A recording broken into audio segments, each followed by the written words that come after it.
बापू की आत्मकथा सत्य के प्रयोग के पिछले अध्याय में आपने सुना कि मुकदमा खत्म होने पर गांधी जी प्रिटोरिया से वापस डरबन आ गए।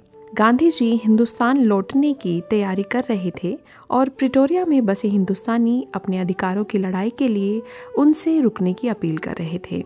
आखिरकार गांधी जी ने दक्षिण अफ्रीका में ही कुछ और समय रुकने का फैसला किया।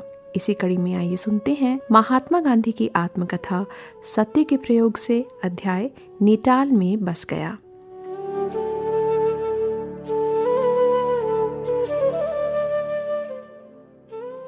सन 1893 में सेठ हाजी मोहम्मद हाजी दादा नेटाल के हिंदुस्तानी समाज के अग्रगण्य नेता माने जाते थे।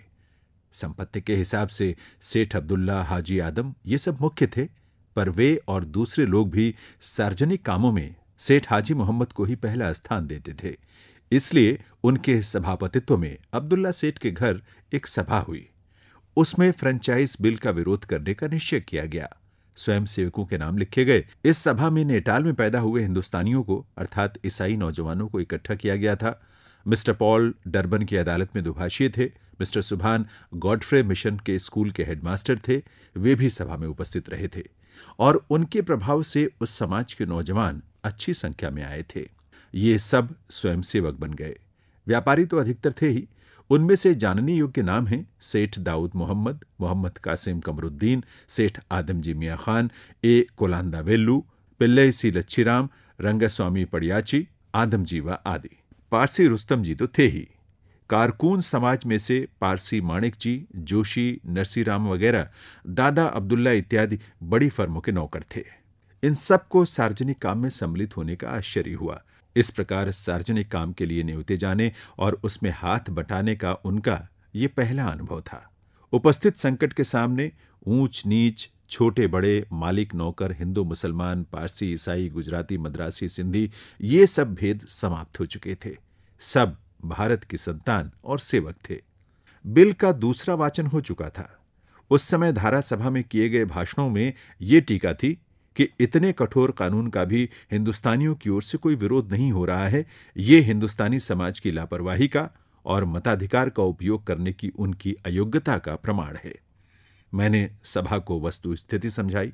पहला काम तो ये सोचा गया कि धारा सभा के अध्यक्ष को ऐसा तार भेजा जाए कि वे बिल पर अभी विचार करना मुलतवी कर दें। इसी आशय का तार मुख्यमंत्री सर जॉन रॉबिन्सन को भी भेजा और दूसरा दादा अब्दुल्ला के मित्र के नाते मिस्टर एस्कम्ब को भेजा गया। इस तार के जवाब में अध्यक्ष का तार मिला कि बिल की चर्चा 2 दिन तक मुलतवी रहेगी। सब खुश हुए। प्रार्थना पत्र तैयार किया गया। उसकी 3 प्रतियां भेजनी थी। प्रेस के लिए भी 1 प्रति तैयार करनी थी। प्रार्थना पत्र जितने मिल सके एकत्रित कर लेने थे। ये सारा काम एक रात में पूरा करना था। शिक्षित स्वयंसेवक और दूसरे लोग लगभग सारी रात जागे। उनमें अच्छे अक्षर लिखने वाले मिस्टर आर्थर नाम के एक वृद्ध सज्जन भी थे। उन्होंने सुंदर अक्षरों में प्रार्थना पत्र की प्रति तैयार की। दूसरों ने उसकी दूसरी प्रतियां तैयार की। 1 बोलता जाता और 5 लिखते जाते थे। यूं एक साथ 5 प्रतियां लिखी गईं। व्यापारी स्वयंसेवक अपनी अपनी गाड़ियां लेकर या अपने खर्चे से गाड़ियां किराए पर लेकर हस्ताक्षर लेने के लिए निकल पड़े। प्रार्थना पत्र गया, अखबारों में छपा, उस पर अनुकूल टीकाएं हुई। धारा सभा पर भी इसका असर हुआ। उसकी चर्चा भी खूब हुई। प्रार्थना पत्र में दी गई दलीलों का खंडन करने वाले उत्तर दिए गए, पर वे देने वालों को भी लचर जान पड़े। बिल पास हो गया। सब जानते थे कि यही नतीजा निकलेगा, पर कौम में नवजीवन का संचार हुआ। सब कोई ये समझे कि हम एक कौम हैं। केवल व्यापार संबंधी अधिकारों के लिए ही नहीं, बल्कि कौम के अधिकार के लिए भी लड़ना हम सब का धर्म है। उन दिनों लॉर्ड रिपन उपनिवेश मंत्री थे। उन्हें एक बहुत बड़ी अर्जी भेजने का निश्चय किया गया। इन अर्जियों पर यथासंभव अधिक से अधिक लोगों के हस्ताक्षर लेने थे। ये काम एक दिन में तो हो ही नहीं सकता था। स्वयंसेवक नियुक्त हुए और सबने काम निपटाने का जिम्मा लिया। अर्जी लिखने में मैंने बहुत मेहनत की। जो साहित्य मुझे मिला सो सब मैं पढ़ गया। हिंदुस्तान में हम एक प्रकार के मताधिकार का उपभोग करते हैं। सिद्धांत की इस दलील को और हिंदुस्तानियों की आबादी कम है, इस व्यवहारिक दलील को मैंने केंद्र बिंदु बनाया। अर्जी पर 10,000 हस्ताक्षर प्राप्त हुए। इतने कम समय में नेटाल में ऐसा कर पाना छोटी मोटी बात नहीं थी। ये हस्ताक्षर समूचे नेटाल से प्राप्त करने थे। लोग ऐसे काम से अपरिचित थे। निश्चय ये था कि हस्ताक्षर करने वाला किसी बात पर हस्ताक्षर कर रहा है, इसे जब तक समझ न ले तब तक हस्ताक्षर न लिया जाए। इसलिए खास तौर पर स्वयंसेवक को भेजकर ही हस्ताक्षर प्राप्त किए जा सकते थे।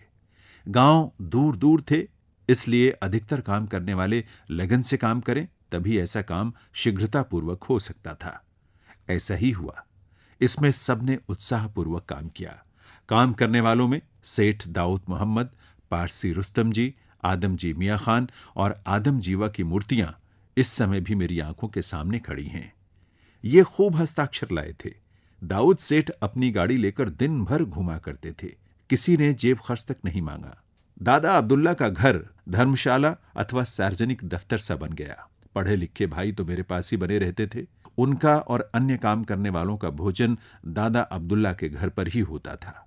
इस प्रकार सब बहुत खर्च में उतर गए। अर्जी गई, उसकी 1000 प्रतियां छपवाई थीं। उस अर्जी के कारण हिंदुस्तान के आम लोगों को नेटाल का पहली बार परिचय हुआ। मैं जितने अखबारों और सार्वजनिक नेताओं के नाम जानता था, उतनों को अर्जी की प्रतियां भेजी। टाइम्स ऑफ इंडिया ने उस पर अग्रलेख लिखा और हिंदुस्तानियों की मांग का अच्छा समर्थन किया। विलायत में भी अर्जी की प्रतियां सब पक्षों के नेताओं को भेजी गई थीं। वहां लंदन के टाइम्स का समर्थन प्राप्त हुआ। इससे आशा बांधी कि बिल मंजूर न हो सकेगा। अब मैं नेटाल छोड़ सकूं ऐसी मेरी स्थिति नहीं रही। लोगों ने मुझे चारों तरफ से घेर लिया और नेटाल में ही स्थायी रूप से रहने का अत्यंत आग्रह किया। मैंने अपनी कठिनाइयां बताईं। मैंने अपने मन में निश्चय कर लिया था कि मुझे सार्वजनिक खर्च पर नहीं रहना चाहिए। मुझे अलग घर बसाने की आवश्यकता जान पड़ी। उस समय मैंने ये माना था कि घर अच्छा और अच्छी बस्ती में लेना चाहिए। मैंने सोचा कि दूसरे बारिस्टरों की तरह मेरे रहने से हिंदुस्तानी समाज की इज्जत बढ़ेगी। मुझे लगा ऐसा घर मैं साल में 300 पाउंड के खर्च के बिना चला ही न सकूंगा। मैंने निश्चय किया कि इतनी रकम की वकालत की गारंटी मिलने पर ही मैं रह सकता हूं और वहां वालों को इसकी सूचना दे दी। साथियों ने दलील देते हुए कहा, पर इतनी रकम आप सार्वजनिक काम के लिए लें, इसे इकट्ठा करना हमारे लिए आसान है। वकालत करते हुए आपको जो मिले सो आपका। मैंने जवाब दिया, मैं इस तरह पैसे नहीं ले सकता। अपने सार्वजनिक काम की मैं इतनी कीमत नहीं समझता। मुझे उसमें कोई वकालत तो करनी ही नहीं है। मुझे तो लोगों से काम लेना है, उसके पैसे मैं कैसे ले सकता हूं? फिर मुझे सार्वजनिक काम के लिए आपसे पैसे निकलवाने होंगे। अगर मैं अपने लिए पैसे लूं तो आपके पास से बड़ी रकमें निकलवाने में मुझे संकोच होगा और आखिर हमारी नाव अटक जाएगी। समाज से तो मैं हर साल 300 पाउंड से अधिक ही खर्च कराऊंगा। पर हम आपको पहचानने लगे हैं। आप कौन अपने लिए पैसे मांगते हैं? आपके रहने का खर्च तो हमें देना ही चाहिए ना। ये तो आपका स्नेह और तात्कालिक उत्साह बुलवा रहा है। यही उत्साह और यही स्नेह सदा बना रहेगा, ये हम कैसे मान लें? मौका आने पर मुझे तो कभी कभी आपको कड़वी बातें भी कहनी पड़ेंगी। उस दशा में भी मैं आपके स्नेह की रक्षा कर सकूंगा या नहीं, सो तो दैव ही जाने। पर असल बात यह है कि सार्वजनिक सेवा के लिए मुझे पैसे लेने ही नहीं चाहिए। आप सब वकालत संबंधी अपना काम मुझे देने के लिए वचनबद्ध हो जाएं तो उतना मेरे लिए बस है। शायद ये भी आपके लिए भारी पड़ेगी। मैं कोई गोरा बैरिस्टर तो नहीं हूं। कोर्ट मुझे दाद दे या ना दे, मैं क्या जानूं? मैं तो ये भी नहीं जानता कि मुझसे कैसी वकालत हो सकेगी। इसलिए मुझे पहले से वकालत का मेहनताना देने में भी आपको जोखिम उठानी ही है। इतने पर भी अगर आप मुझे वकालत का मेहनताना देंगे तो वो मेरी सार्वजनिक सेवा के कारण ही माना जाएगा ना। इस चर्चा का परिणाम ये निकला कि कोई 20 व्यापारियों ने मेरे लिए 1 वर्ष का मेहनताना बांध दिया। इसके उपरांत दादा अब्दुल्ला विदाई के समय मुझे जो भेंट देने वाले थे, उसके बदले उन्होंने मेरे लिए आवश्यक फर्नीचर खरीद दिया और मैं नेटाल में बस गया। अभी आप सुन रहे थे महात्मा गांधी की आत्मकथा सत्य के प्रयोग से अध्याय नेटाल में बस गया। वाचन स्वर जनीन्द्र सिंह, प्रस्तुतकर्ता निशा भारद्वाज।